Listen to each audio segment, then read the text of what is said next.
प्रसून जी, एक बात एसआईआर पर थोड़ा सा बात करना चाहता हूं। क्या एसआईआर पश्चिम बंगाल के चुनावों का एक्स फैक्टर या हिडन फैक्टर हो सकता है क्या? बहुत सारे राजनीतिक विश्लेषक ये बात कहते हैं कि इसमें कोई शक नहीं है कि ममता बनर्जी की पार्टी पश्चिम बंगाल में एक एज लेती हुई दिखती है। पिछले चुनाव का भी ट्रेंड ये रहा है, पिछले लोकसभा चुनाव में भी हमने देखा एक मजबूत राजनीतिक बेस उन्होंने बनाया है। भाजपा का राइज हुआ है, वो 3 सीटों से 77 सीटों पर आई है विधानसभा के पिछले चुनाव में। पर इस बार जिन सीटों जो जो एसआईआर में वोट काटे गए हैं, 90 लाख वोट करीब कटे हैं, 57 लाख जो इसमें से हैं, लगभग 63% हिंदू वोट हैं और 31 लाख के करीब यानी 34% मुस्लिम वोट हैं। और इसमें जो पहले तो 63 लाख वोट कटे थे और बाकी के 60 लाख पर फैसला बाद में होना था, और उस पर 6 अप्रैल को वो फैसला लिया गया और 27 लाख वोट और उसमें से जुड़े, तो टोटल 90 लाख के करीब हो गए। जो इसमें से 60% जो नाम कटे हैं वो 6 जिलों से हैं।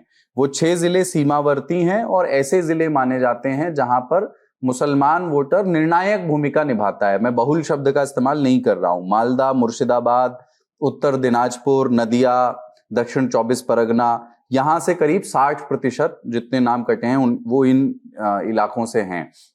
थोड़ा सा ये समझाइए कि क्या एसआईआर को लेकर के ये महसूस किया जा रहा है? कई लोगों ने इस तरह के एनालिसिस किए हैं कि देखिए फला सीट पर पिछली बार टीएमसी की जीत का मार्जिन इतना था, लगभग उतने ही या उससे थोड़े कम या अधिक वोट इस बार खारिज कर दिए गए हैं एसआईआर में।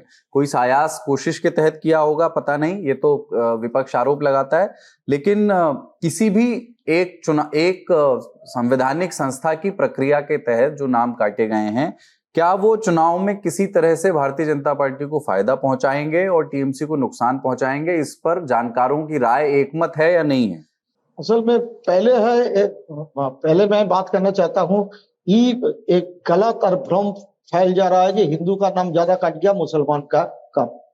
फर्स्ट बात यही है, जो पत्रकार या हो आईपैक हो, ममता का जो एडवाइजर है किया है, पूरा जो है वो आकलन जो है कैलकुलेशन गलत है। अभी मैंने टीएमसी का कई लोग मेरे को फोन किया जो लोग सीधे संपर्क में रहते हैं और स्टेट कमेटी का साथ, और मैं पूछा कि सही है कि नहीं है। पिछले 4 महीने से हम इसके ऊपर काम कर रहा है। देखिए, एक तो 90 लाख नाम कटे नहीं है, जो ओरिजिनल लोग वोट डाला था 2024 में और अभी नहीं डाल पाया, उसका संख्या है ओनली 40 लाख। क्यों?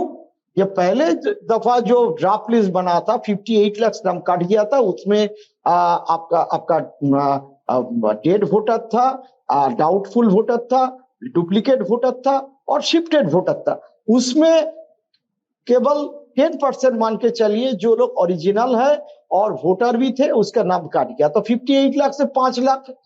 और दूसरा जो लॉजिकल डिस्टर्बेंसी का नाम पे जिसको बुलाया था 1 करोड़ 46 लाख में, उसमें 80 लाख लोग वो जो एडजुडिकेशन का पहले वाला जो मुद्दा था वो एआरओ और ईआरओ और एईआरओ माइक्रो ऑब्जर्वर जिसका नाम काटा है, उसमें सिर्फ 7-7.5 लाख होगा। और बाद में जो जज लोग नाम काटा है एडजुडिकेशन में, जिसको ट्राइब्यूनल के जाना पड़ेगा, वो 27.5 लाख। तो 27.5 से सीधे जोड़िए 7-7.5 लाख, 35 लाख। और पहले वाला ड्राफ्ट लिस्ट के मान के चलिए 10% कट गया था जो ओरिजिनल था, जिसको फॉर्म 6 भर के देना पड़ा, 40 लाख। एक्चुअली 2024 में जो लोग वोट किया था originally, those were the resident of Bengal और यहाँ का सिटीजन है, उसको 40 लाख ही नाम काटा है। ये 90 लाख नहीं है, ये गलत फहमी है। टोटल मिल के 90 लाख हो सकता है, तो आदमी तो था ही नहीं, उसको तो नाम ऐसे ही जाना था। नंबर 1। नंबर 2 है, जो 40 लाख ओरिजिनल आदमी थे, वोट डाला था 2024 में, जिसका मैपिंग भी है, उसमें 25 लाख करीबन मुसलमान और 15 लाख हिंदू हो सकता है, ऐसा अनुमान है। चूंकि आप जिस डिस्ट्रिक्ट के बारे में कहा, Malda, north Dinajpur, Murshidabad, Basirhat sub division, mainly north 24 Pargana, south 24 Pargana, इसमें ज्यादातर मुसलमान को नाम काटा है। हम एक एक करके आपका विधानसभा क्षेत्र बता सकते हैं, उसका डेमोग्राफी पूरा चेंज हो गया। मालदा में जैसे सुजापुर, मोथाबाड़ी, जिसके लिए इतना कांड हुआ, अभी एनआईए आया है, सुजापुर का डेमोग्राफी चेंज हुआ है, उसका मालतीपुर का चेंज हो गया है।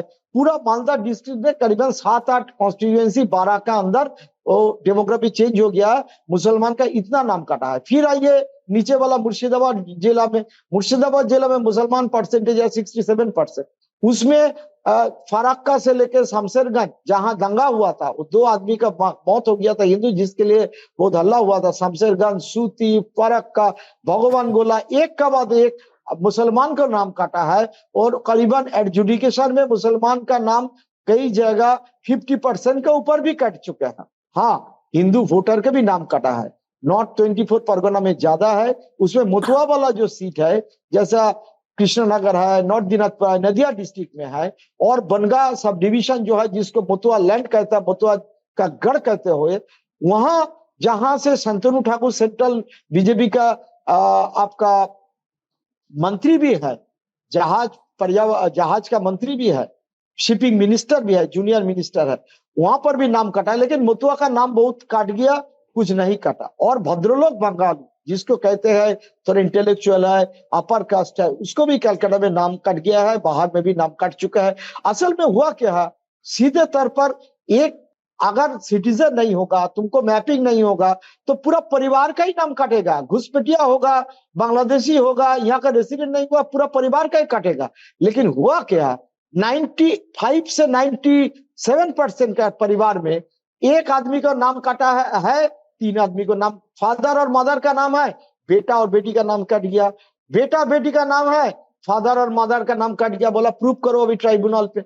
हमारा खुद मेरा प्रसून आचार्य लिखता है ACHARYA, मेरा माँ का टाइटल का स्पेलिंग ठीक है, मेरा 2 बेटा का ठीक है, मेरा पत्नी का ठीक है, मेरा टाइटल ऐसे ही बना दिया।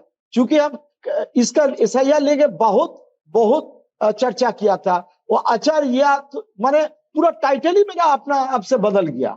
ये कैसे हो सकता है? लोगों का मन में बहुत गुस्सा है। देखिए ये जो 15 साल का एंटी इनकम्बेंसी है, और पिछले 5 साल में ममता बनर्जी का रेजिम में जितना करप्शन है, चाहे घोटाला, नौकरी घोटाला, स्कूल का नौकरी घोटाला, फिर बालू माफिया, फिर कोल माफिया, फिर यहाँ से पशु जो गाय भैंस बांग्लादेश में जाते, उसके लिए काफी गुस्सा है। 2-3 मंत्री जेल जा चुके थे, कई आधिकारिक जेल जा चुके थे, लेकिन वो पूरा बैकसीट हो गया। अभी SIR किसका नाम काटा, किसका नाम नहीं काटा, कौन हिंदू है, कौन मुसलमान है, इस यही नैरेटिव बंगाल में चल रहा है। करप्शन का मुद्दा, बाकी जो मुद्दा है पूरा बैकसीट चला गया। सिर्फ SIR नाम काटा, और ट्राइब्यूनल में लोग पागल का मफिक जा रहा है। माने आप सोच नहीं सकते हो, एक जस्टिस हाई कोर्ट, उसका भी नाम कट गया। इलेक्शन कमीशन का यहाँ का CEO था, वहां का नाम भी कट गया। माने गजब तरीके से चल रहा है। हमको कई मिलिट्री आदमी फोन किया, कल एक कॉर्नेल फोन किया था नॉर्थ बंगाल से, नोएडा से फोन आ रहा है। वो लोग अभी वो माने कश्मीर का युद्ध में, अभी थोड़ा पहलगाम का इशू में वो भाग लिया था, उसका नाम कट गया। आप सोच नहीं सकते हो। तो ये मुद्दा जो 40 लाख लगभग आप कह रहे हैं, 90 लाख सही आंकड़ा नहीं है, 40 लाख है, लेकिन आप ये कह रहे हैं कि एक अनुमान है कि उसमें से 25 लाख मुसलमान हो सकते हैं और 15 लाख हिंदू। इस अनुमान का आधार क्या है, किस बेसिस पर ये अनुमान लगाया गया? अनुमान लगा है यहाँ जो 2-3 एक साबर इंस्टीट्यूट है, एक बांग्ला समिति है बंगाली, वो लोग थोड़ा जो डाटा एनालिसिस कर रहा है ना, वो डाटा एनालिसिस हर कॉन्स्टिट्यूएंसी के जो डाटा एनालिसिस से उभर रहा है, बहुत सारे लोग, बहुत सारे NGO वाले काम कर रहा है, उसको जो डाटा एनालिसिस फीडबैक हो रहा है, और एक विचाराधीन मतलब एडजुडिकेशन वोटर का एक ग्रुप है, उसमें हम भी शामिल है, उसमें बहुत सारे डाटा उभर के आ रहा है। और वो लोग खुलेआम बोल रहा है कि जो कल से जो डाटा दिया है, हिंदू लोग का नाम ज्यादा चला गया, मुसलमान का काम हो गया, ये एक पॉलिटिकल नैरेटिव का चलते शुरू कर दिया। कौन किया नहीं किया इस चर्चा में हम नहीं जाना चाहते हैं, ये सही नहीं। प्रभाकर जी, SIR का मुद्दा आपको लगता है ऐसी 20, 25, 30 कुछ सीटें हो सकती हैं जहां पर जो प्रसून जी जिस ओर इशारा कर रहे हैं, डेमोग्राफी चेंज हो गई है SIR के बाद से? मुझे नहीं पता, मैं ग्राउंड पर नहीं हूं, पर क्या ऐसी परिस्थिति हो सकती है चुनाव बाद हम देखें कि कुछ सीटें ऐसी थी जिन पर SIR का खासतौर से असर पड़ा, और जहां पर अब भारतीय जनता पार्टी को फायदा हो गया उस डेमोग्राफी के चेंज होने से, और इस वजह से चुनाव नतीजों पर कोई निर्णायक असर पड़ता हुआ दिखे? क्या ये एक संभावना है? नतीजों पर तो निर्णायक असर पड़ता नहीं दिख रहा है मुझे, लेकिन ये है कि एसआईआर यहाँ एक दुधारी तलवार हो गई है और न तो टीएमसी को न तो बीजेपी को, किसी को समझ में नहीं आ रहा है अल्टीमेटली इसका क्या असर होगा। हाँ, कुछ जहां कम मार्जिन वाली सीटें थी वहां असर पड़ सकता है। कई सीटें हैं जो 5,000, 7,000, 10,000 तक की मार्जिन वाली थी, लेकिन ऐसी सीटें बहुत ज्यादा नहीं है, 20-25 सीटें होगी, तो उन पर असर पड़ सकता है अगर वहां ज्यादा नाम कट गए। लेकिन ओवरऑल देखिए तो बहुत ज्यादा कुछ उलटफेर इसमें होने की संभावना तो मुझे नहीं लग रही है फिलहाल। हाँ, अभी किसी को समझ में नहीं आ रहा है, अपनी अपनी रणनीति के तहत लोग नैरेटिव बना रहे हैं और मथुआ पे कहा जा रहा है मथुआ लोगों के नाम कटे हैं, तो मथुआ कुछ बीजेपी के पक्ष में है, कुछ तृणमूल कांग्रेस के पक्ष में है, दोनों के सांसद हैं, नेता हैं, लेकिन कितने कटे हैं, वो नाराजगी किस पर असर डालेगी, किसको नुकसान पहुंचाएगी, इसका आकलन करना फिलहाल मुश्किल लग रहा है। ये तो नतीजों से ही पता चलेगा कि किस पर असर हुआ कितना और किस पर नहीं हुआ।